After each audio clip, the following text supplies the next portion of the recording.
另外，血壓咧往往會同情緒啦、壓力啦同埋自律神經有莫大嘅關係。除咗我哋公司本身用嘅和諧能量波外，或者都可以用介乎8至14個微米嘅光波，係屬於一個肉眼嘅不可見光，俗稱生命光。用一段時間咧，往往自律神經就會慢慢調節，血壓都可以調節恢復正常。我以前都有見過啲台灣醫生做過臨床出嚟嘅結果，亦都唔錯㗎。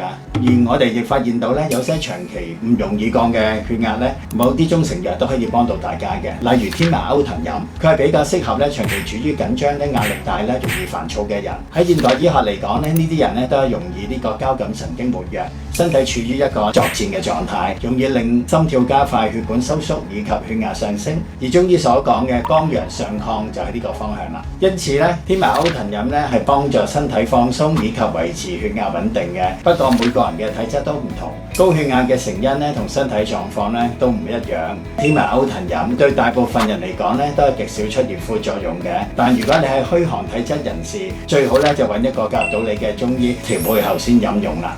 另外咧，發現血壓偏高咧，往往係同血管咧長期處於掹緊狀態有關。當血管咧放鬆能力不足，加上自律神經失調咧，血壓係特別難降嘅喎。除咗失眠、調節情緒、管理壓力之外咧，CoQ10同埋逍遙散咧係我見過常見嘅輔助方法。CoQ10主要係細胞製造能量，令到心臟同血管運作得更好。而逍遙散係一個中成藥嘅經典方，佢亦都適合咧壓力大咧、容易緊張咧、情緒掹緊嘅人。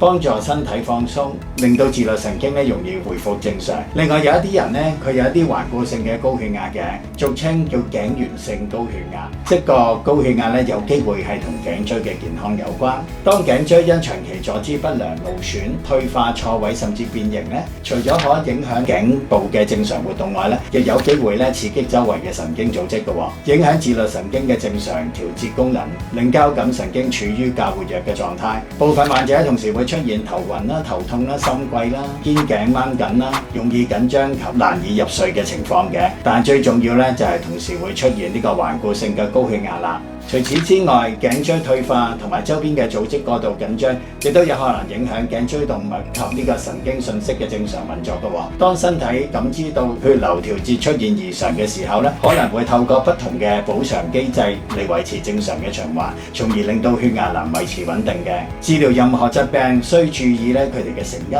下揾出個根源先可以根治㗎。希望今日嘅內容幫到大家。